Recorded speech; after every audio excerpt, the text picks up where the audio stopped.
Welcome to another episode of RalloTech Sports Health and Fitness Podcast. I have two of my esteemed guests today, also work colleagues, and we became good friends over the years working together. And first, I'm going to introduce my brother from another mother, Wada. Yeah, thank you, Roland. Really glad to be here. So my name is Wallah, and I forgive you for pronouncing it Wada, right? Yeah, but I'm a Sudanese Canadian. I came to this beautiful country 10 years ago. I have background in engineering. I now changed career to IT 3 years ago, and I work with amazing Roland and our also a second guest in this episode yet. So I'd like to introduce Jed here. He's my Filipino brother from another mother as well. So go ahead, Jed. Hey, yeah, so my name is Jed. Pleasure to be here. And yeah, let's make this podcast great. And yeah, Thanks, guys. Glad for you guys to be on here. I've been blessed to send out a couple episode. What I just got privy to episode 14, and this will be episode 15. And we're happy to have these guys on and share their testimony and share their, you know, their life story with us because that's one of the things very I'm very honored to do is to share my story with you guys and let you know that sometimes you're not doing this by yourself. So if you ever need somebody to go for a coffee and talk to, I'm always there. And I've done that with what I've done that with Jed because these guys have been more like a brother to me than anything else. So couple topics we're gonna touch on. I'm gonna let Wada start off first, and then I'll chip in with Jed, and then I'll touch on the final topic. Go ahead, Wada. Mike's Yes, all yours. sure. Thank you, Roland. Yeah, so uh, I figured out a good topic would be talking about our stories as immigrants because it happens, the three of us actually, immigrants. We each came from different continent, different at different stages in our life, right? And I believe there is some value can be gained from telling our stories. So, uh, as I said, I was born and raised in Sudan. I came to Canada while I was in my mid 20s. Why What is year? that? What year? 2014. 2014. Yes. Perfect. Yes, at that time, so I did go to school back home. I did engineering degree, right? And I was working in oil and gas. And then, the opportunity to came to Canada and immigrate as a skilled worker came my way, and I did. The process itself took like 2 years, and now I believe it's way, way more difficult for people to come here. And after I came, so I had like several challenges, right? And let's focus on the education and career and integration, right? Because I believe those three are what many people are struggling with. So when I came to Canada, I did not have any issues with like legally finding work because I already have my PR, which allow me to work pretty much for any employer. But I had challenges with the education, right? So my education was not recognized in Canada, and I have to do some testing and credential evaluation. It took me around like maybe 1 year, right? And the process is could have taken way, way longer than that, right? I was lucky that I get coached by a settlement counselor, and this is what I recommend everyone to do when you came to this country or even any other country you migrate to. Look for people like settlement counselors, people who work with newcomers. Usually, those agencies slash organizations, professionals have lots of resources that help you with your integration process. May I piggyback off the first thing you said? Yeah. You didn't find issues finding a job. What was your first job, if you don't mind me asking? No, I felt like I actually I struggled with this. But Oh, my bad. My bad. yeah, I did find like a job easily, right? But it wasn't a job in the You field I don't have was to. looking for. You don't have to give name. But what was Yeah. your first job, if you don't mind me My asking? first job was a stock person. A stock A person. stock person, yeah. Okay. So I did that. Actually, I found that job like 3 weeks after I came to Canada, right? Yeah. Yeah. That was just like night shift, Hmm. right? Carrying boxes and filling shelves. Yeah. Yeah. So yeah, finding a job or to, a casual job or to get there, meet the make the ends meet is Yep. not was not that difficult in my experience. Yeah. Right. What was challenging is to get accepted in my professional, right, and get hired by companies here. So I did the license. I get recognized as engineering training in Alberta here by APEGA. And but after that, I couldn't find any job actually in my preferred industry, which is oil and gas. And this was around 2015. It was a slowdown in the oil and gas market. Yeah, that was a crash. I Yeah, can attest to that. A crash in 2014, 2015. yeah, and so like this is like the challenges I faced, and I have actually to go back to school and do another qualification here. Like I did a diploma, and after that, I found out Canadian employers were more open, right? When I had that Canadian work experience plus Canadian education, finding a job in my preferred industry, which was oil and gas, was really easy after doing that. Okay. Can I touch on one topic? As a man being in Canada from a different country, what do you find as some of the stress being here? Just in general. You don't have to give full details, just off the top of your head. Like, what do you find as things to be stressful as a man living in Canada, coming from Sudan, being here and working as, a skilled worker, and having your first job, as you said, you did night shift. How did you find that? Was it stressful? Was it hard to deal with? Was it, you made the best of it? What did you find? Yes, so lots of challenges stem back from you're trying to get established in a new country without the support network you have back home, without, family connections, friendships, people you met through. It's way, way different back home, right? So to get established is really stressful. Yes, as a man, like you have the responsibility also of providing for yourself and the other people you are responsible of that put extra stress. You have also to understand the new society and the new culture you came into, and you came from a different world, basically, right? So that also takes time. And what makes everything hard is usually you have to do all this stuff at the same time. Yeah, in real time. You do it in Yes. real time. So you have like to find a job. You have like to get to know the people. You have to know how to speak the language well, so you can communicate with people. You need to learn how to survive the winter. You need to do all of this right at the same time. This is why really the first few years of any immigrants are the toughest usually. Agreed, agreed. So I'm gonna pass the puck a little bit here so Jed can introduce himself, and then I'll come back to you, Wada.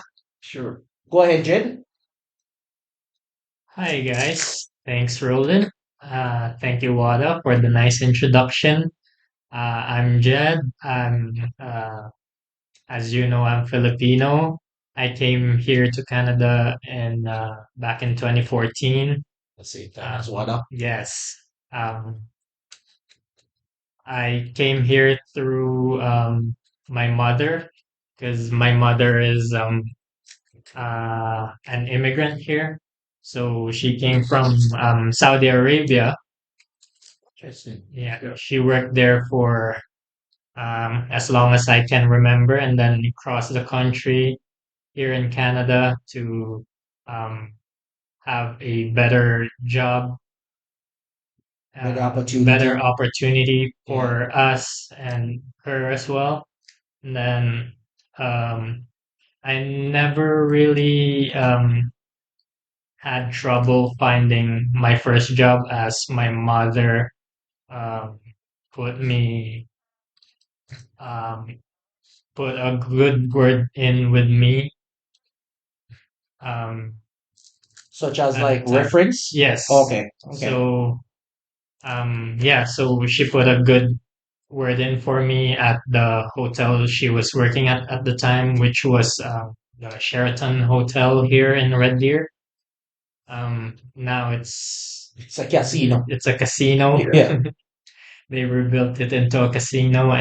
and yeah, so I've worked there for um, since 2014 till 2017 Nice. when um, because in 2017 I got accepted into the college. No, Polytechnic. Oh, Here. Rainier Polytechnic? No. At SAIT, Southern Oh, very Alberta nice. Institute of Technology. Yeah. So I studied network technician course there for a certificate. I graduated there in 2018, so it's a fast track program, and I as well did a I did 2 years of high school here, so grade 11 and grade 12 due to the difference in systems and back home in the Philippines and here in Canada. And yeah, so I've after I finished my course in SAFE, I came back here to Red Deer to find a job in the network um, technician field or as a network administrator, and I had trouble finding a job, so jumped from uh, From networking? I jumped from any job that I could get just so I can pay the bills, because bills need to be paid, right? Okay. Yeah. Mm. Okay, so very similar background. I came here in 2009, unfortunately, Mhm. just after the crash of the US economy. Didn't affect Canada that much until later on, but my first job was working as a tire technician. And to be honest with you, it kind of built character. You get to learn different aspect of the the tire business and how just selling tires can be a profitable business in my opinion. But I appreciate the lessons that I've learned, and I had many jobs since then. So that was just one of my first jobs. So very similar background. It was similar to Wada when it comes on to finding a job in my career field because I had IT background but couldn't find an IT job to save my life. And I decided, you know what, I'm going to look outside of my scope and branch out in construction or, anything just to get they call it laborer's job. That's what it's called because it's general labor. You just have to use your muscle and throw tires, bust tires, all of that stuff. So I learned then on that, you know what, as a immigrant coming to Canada, you can't be picky. And that's one of the things Mhm. I have learned being here for, I just celebrated 15 years being in Canada last June, this past June 2024. And it's been a journey to say the least. But like what I said, none of us can get used to this nice winter wonderland that they have in Canada. Alberta specifically, it gets cold. It gets really cold. So, in Jen experience, what experience, I can say I honestly cannot get used to this winter. I would love the summer. It can get hot as plus 40. I'll still enjoy the summers because when it hit minus 40, I hate being here and I wish I was back in Jamaica or even where Wada is from. I prefer being there Mhm. versus being here in this nice winter wonderland. So one of my good friend growing up, he called it the ice box. Canada is like the ice box in the winter. So and it's true because if you have 6 months of minus weather. It's like you're living in a ice box. But needless to say, I I'm gonna piggyback on something Wada and Yeah, Jed said. like just to comment on something you said, Go right? ahead, Yeah. go ahead. So, yeah, and I believe the takeaway from our stories is that as a newcomer or an immigrant or in general in life, it would be way better to be an adaptable, right? Yeah, Being adaptability is a big thing. adaptable. Yeah. And when I reflect back on my professional journey in this country, right? Uh, so I was stuck in my ways, right? Because I have this background in specific field and I liked it to a certain extent, right? I thought that I need to continue earn living by working on that field, ignoring other opportunities that was in front of me. And this actually was the main motivation for me to switch career to IT because it's just like was more suitable to me and the opportunities were better. And yeah, like just being adaptable, being aware of the opportunities that you have in front of you. Mm. Yes, like Canada as a country, I believe it's a very, I'm very grateful to be in this country. I believe it has lots of opportunities for anyone who is willing to work hard, right? It also has its That's own the key. challenges, That's the key. right? Like the, for example, the mental you mentioned and everything. But yeah, I want like people, especially newcomers, to have a balanced perspective.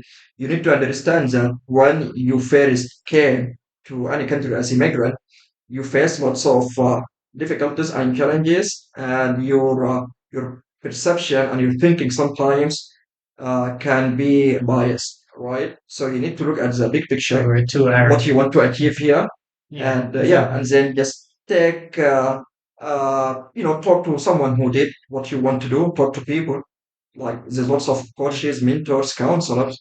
If you want to get help, yeah, lots of people will be able to help you, and just take it one step at a time. It takes time to get established in this country, right? It will take years. For me, it took maybe at least 3 to 5 years, right?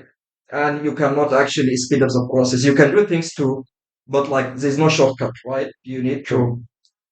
to take your time and go through the process like everyone else is doing, and just in general have a positive attitude and mindset, right? Yeah. I'm gonna piggyback on that. It's something Jed just said while you're talking. I'll say this. You have to willing to work hard, be Mm-hmm. humble about it, and approach it as you're maybe learning to walk. Because coming to this country, I had to be humbled a few times for me to learn that, you know what, nothing is done overnight. And you have to be willing to put the hard work in so you can get ahead. And while you're ahead, you make sure that if you can guide somebody, like what I just said, if you can get a mentor, the right type of mentor will help you and not hinder you. That's the thing. Like I'm gonna touch on something somebody said to me. This is about almost 10 years ago. I'll say maybe 8 years ago. There's four quadrant when you're in a first world country like this. There's being an employee, being an entrepreneur, being an investor, and being somebody that's All business a owner. small business owner, right? So I know the next one is I have employee, an entrepreneur, Mm-hmm. an investor, and the next one is like a person that just saves. You Same. just all you're doing is working and saving. That's all you're doing. And most employee don't do that. Most employee, even in this day and age, you live from paycheck to paycheck. And I had to learn the hard way that look, you have to be willing to look on the other side because you will never work enough money to have a comfortable life where you don't need to work after 55 or 60. Yes. Yeah, so just to touch on that, yeah, so what Roland was saying, it's you need to be what do you call this? You have to pay attention to anything around you. There's opportunities everywhere. Yep. You need to be perspicacious. Yep. That's what I like to say. And yeah, there's I I just recently learned this that yeah, there's money everywhere if you're willing to work hard and yeah, pay. you pay attention to your surroundings. You um, what do you call this? You use your time wisely, then you would get ahead pretty far in life. I agree. I Yeah. agree. So another thing I wanted to touch on, that you mentioned, I think is our good friend JBP, Jordan B. Peterson, Yes. actually said this. You have to be cognitive of everything that's going on. And this is a topic that we wanted to talk about because all three of us actually run into this as providers for our family and as leaders of the family, where you want to make sure that your kids are not getting indoctrinated in the society of the I call it the woke culture or the Yes. alphabet The community. woke mind Right. mindset. So I am not trying to tick anybody off, but it's again, as a free speech country that I think Canada is, and you should be able to voice your opinion without, you know, ticking somebody off that don't agree with what you have to say. I believe my perspective on this might be aligned with Wada and Jed perspective, and it's trying to indoctrinate your kids when you're not around. That's one of the things I have seen, and my experience, and then I'll pass the microphone to Wada and then Jed.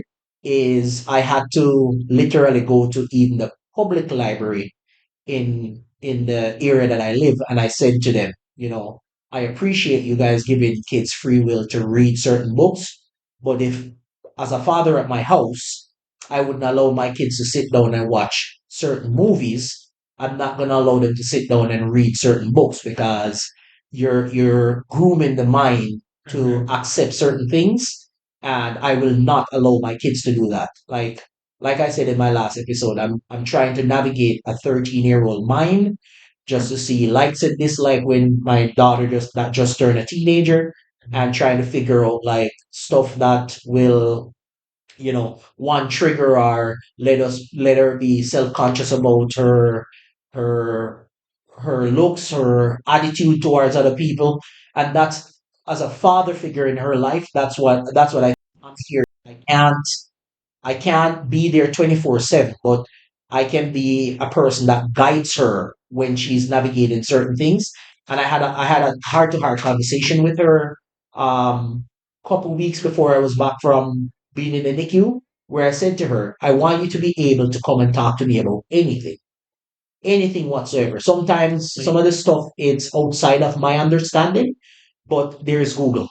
You know what I mean? If it's something that I don't understand, I go research it. It doesn't have to be Google. It could be talking to, if it's a female thing, I'll talk to another female that have the experience in that, an older female, and ask her, what did you do when you're that age and, certain things happen, woman parts wise? What would you do to tackle those issues? Go ahead, Wada, your turn. Yeah, thank you, Ronnie. So, yeah, this issue, in my opinion, has two layers or two opposing uh, things going on at the same time, right? So first, we have the right of the family, right, to select and choose the values, the heritage that they want their children to have. And at the same time, we have the right of people to live their lives the way they see fit, right? Whether that's entitled, the way they express themselves, the way they, get into intimate relationship. So the tricky thing is to have this balance, right? How to satisfy these two things at the same time. And my impression is, I believe that, especially in the recent years, one of those rights took over the other one, right? So now I can see that there's like a movement of people, withdrawing their kids from public schools, doing homeschooling, going to private. People are really getting worried about this, and I believe like the issue can be handled in a way that would be acceptable to everyone. If everyone is just like reasonable, right? If everyone respected everyone's rights to be what they want to be. At the same time, they respected parents' right to be able to parent their children, right? And to have a discussion, right? What schools are supposed to teach and what families are supposed to teach. And this differs from country to country, right? So, for example, where I came from, schools, they have specific scope. The family and extended family have more of a big scope in parenting, right? Yeah. Here it looks the same, and this is not only like when it comes to parenting. Here in general, like in Canada, the state took many roles that was provided by the society in the past, right? And just to give you an example, for example, long-term care unit and seniors home. Yeah. So this like few generations ago, this was a duty that was done by families, and now it's mainly done by the state, right? So I also realize that we have a different dynamic here in place, right? It's not only like the state here is more, you know, like trying to in invade other people's space. No, it's like the whole dynamic of the society has something to do with the way this society is working, economic wise, right, political wise. So there's like lots of layers. But again, just to put everything back, yeah, I believe like this issue with what you mentioned, right, in declaration is like these extremists in both sides, but reasonable people can find a solution, right? Like humanity faced so many like challenges, really more serious and more pressing than this, and they were able to live together. So Let me piggyback on what you just said. So in reference to what you just brought up, right? And I know Jamaica is like this. I can ask Jen because I've never been to the Philippines, so I'm not sure. Is it a family oriented structure in where you grew up in South Sudan, right? You grew up in North Sudan, North Sudan. where So it's family oriented. I know that from my perspective, growing up in Jamaica, it is family oriented. So family is huge in our society, yeah, all three of our society. From what I can observe from the Filipino community, family is a huge thing. And when you come to a first world country as Canada is, yes, you're gonna have to adapt. You have to have that adaptability being in Canada, but you have to also keep your culture. You can't lose your culture in a sense. Am I correct with saying that? yeah, yes, So in a sense, you have to still take care of your parents as if you are in their retirement. And I've said this before where there's days that I miss my dad because my dad passed away in 2022. And it gets to the point where I honestly think back on things where I was like, you know what? I wish I had like 5 more minutes with him. And that woulda, coulda, shoulda mentality is always tough. But at the end of the day, I've said this to my kids many times. I don't know if you guys do this, but I give it to them as clear as day. I said, you know what? I took care of you guys. I've changed all your diapers and all of that stuff. When I'm older, do not put me in a nursing home. Before you do that, send me to Jamaica to go die in Jamaica. Because I don't want to sit in a nursing home or sit in a long term care site. And like I will say this. I've been to one today. I've been to two of them today where the one lady is on the verge of dementia and she's like more worried about having a dog instead of like seeing her kids. And that's one of the things with getting into old age and the stress of life getting to you. It is not fun. But I look at surveys and they talk about the average life for an old person in Japan, for example, is like 107. And many people might think that is far-fetched, but it's like my grandma lived to 102 and she was living in Jamaica. And yes, the cost of living is different there than in Canada, but I prefer to hit like a century instead of dying too early and not seeing my grandkids or even live to see my great grandkids. yeah, Because at the end of the day, what is life's purpose? What is life purpose if you can't live to see your grandkids? You know what I mean? Like that, it seems like it's so far away from us now, but it's like one of the key things in life is that we live and we die. but what you do throughout life makes a big difference. How you impact people throughout life. Like if I didn't meet you guys and I saw you on the street, to be honest with you, like we would be having this conversation now. But in your opinion of me, I'm a person that you guys can sit down and have a conversation with, and I don't treat you different. Like, what your opinion doesn't matter. I honestly listen and genuinely listen to what you have to say. And if I have an input, I'll give an input. If I need to do some research before I come back to you guys, I'll do some research. But you guys can attest to what I'm saying, or say, you know what, that's a load of crap, Rollin. I don't believe a word that you have to say. But yeah, from you guys met me working at the public sector that we work at. What is your opinion? I'm gonna get Jed to mention his um pointers that he wanted to bring up, and then I'll piggyback on on the last topic, because we don't want to make it too long, because I'd like to do this again, because it's a very important conversation we need to have as immigrant. Go ahead, Jed. Hi, yeah, so just to touch on that topic, yeah, so I believe people are very tribal. They only care about people only care about people they know. They don't care about anything that happens in the world today. But yeah, I believe men should be in charge of their home. I believe parents have the right to raise their children Agreed. to be um, whatever they want. And until they come of age, then I think that's the parents' decision to make.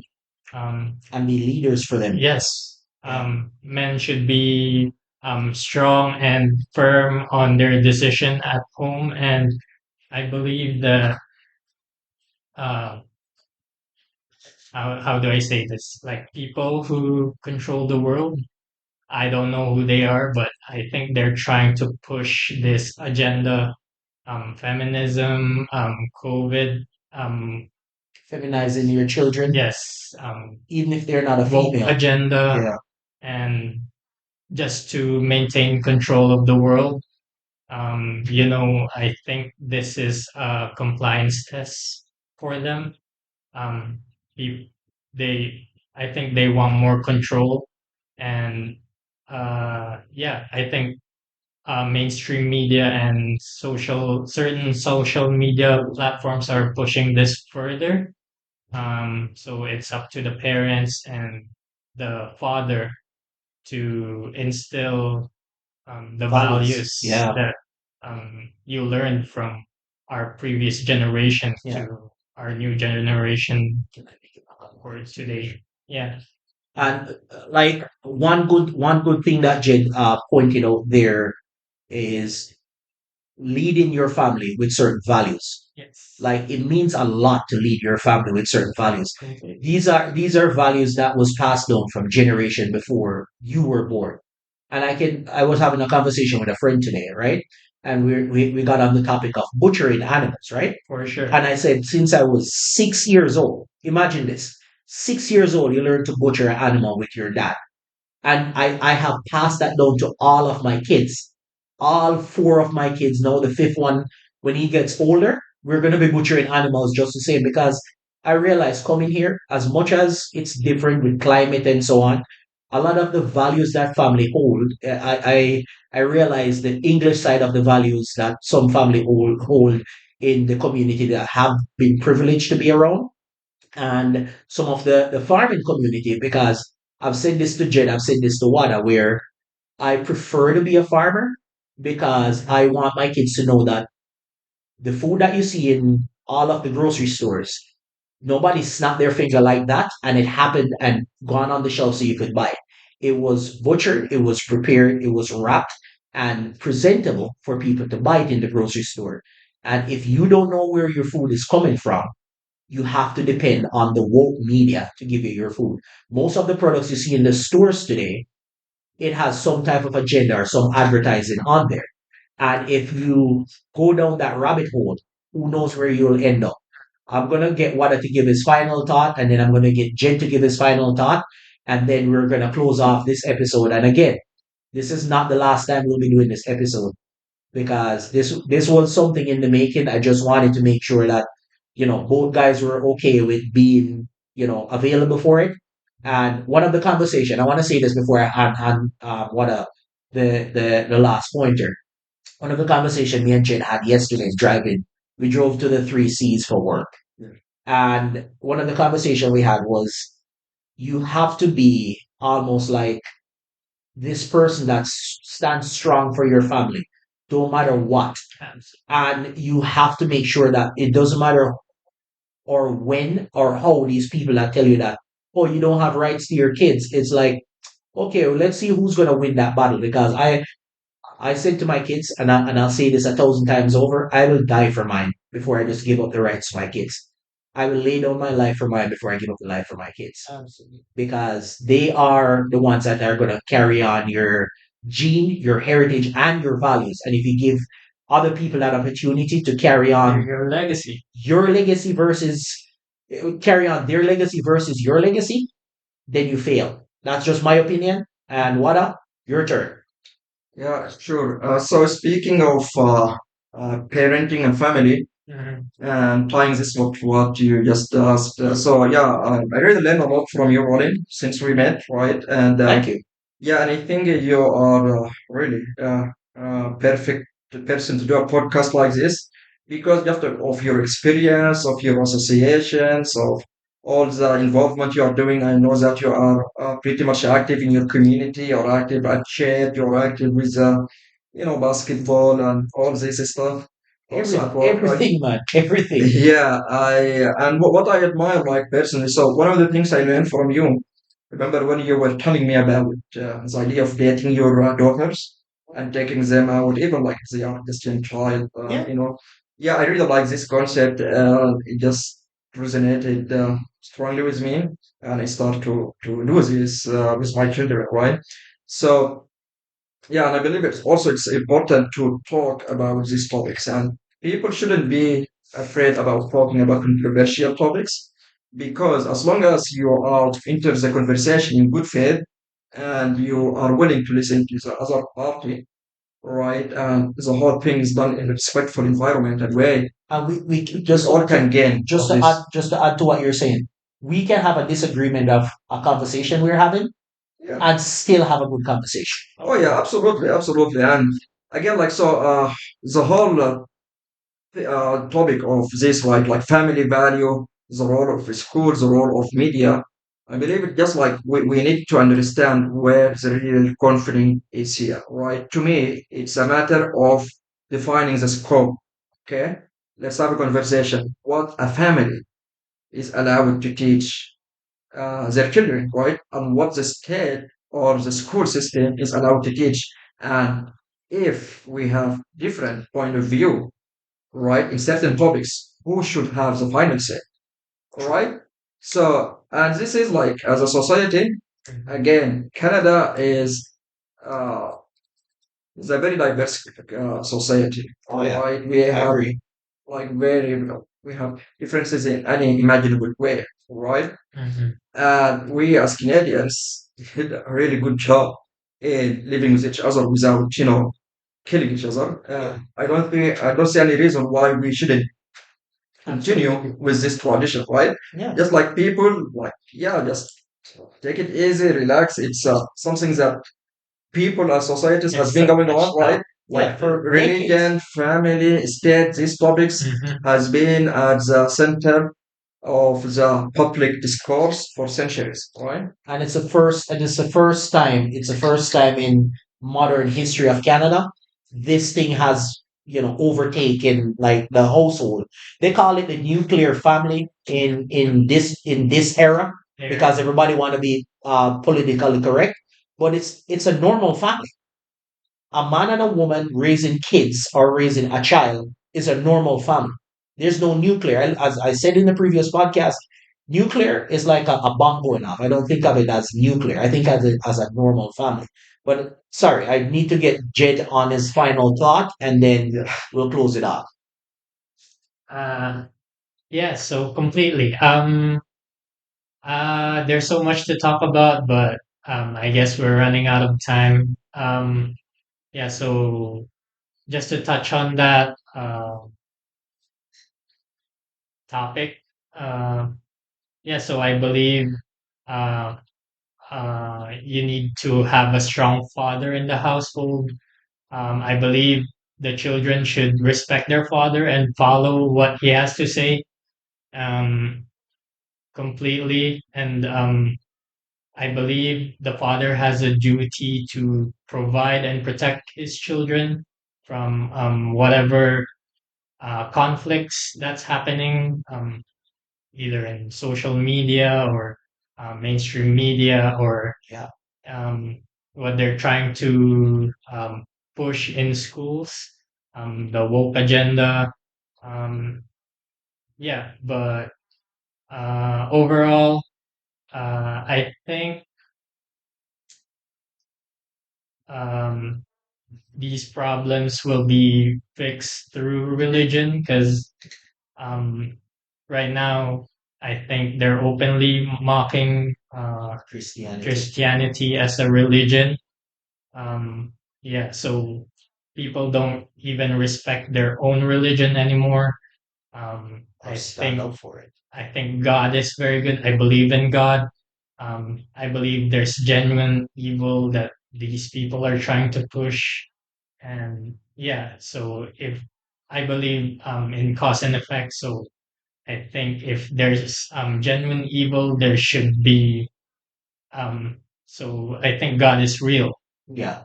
Yeah. for that matter. And yeah, I think uh, these In a sense, it's a spiritual warfare because for sure, absolutely. to touch on something you sent me about what a week ago, I honestly haven't watched the Olympic because of this because it sick me to my stomach after I watched like videos Oh, completely. of the it was in the opening ceremony.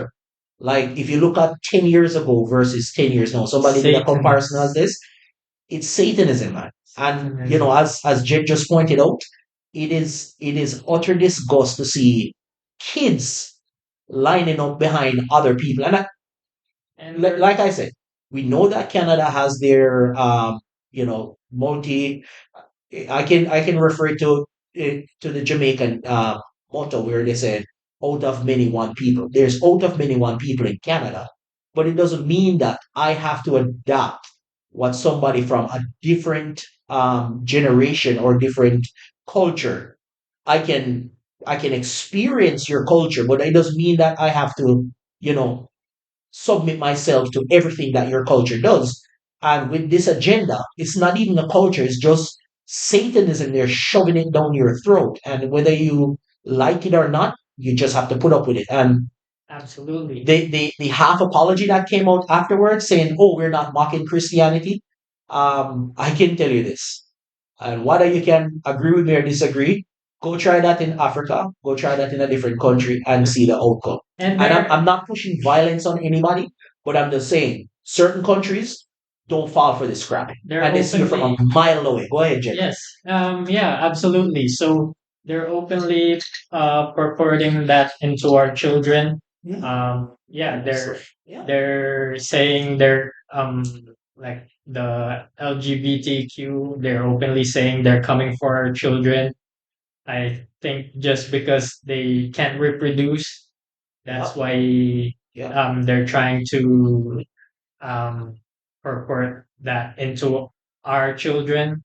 That And they're gonna read yeah, certain textbooks to our kids. But um I'm gonna cut it off here and I'm gonna thank both Wada and Jed. Batman Garcia, I give him his nickname, Wada, the Saudi prince, as I call him, or the oil. the oil stock prince.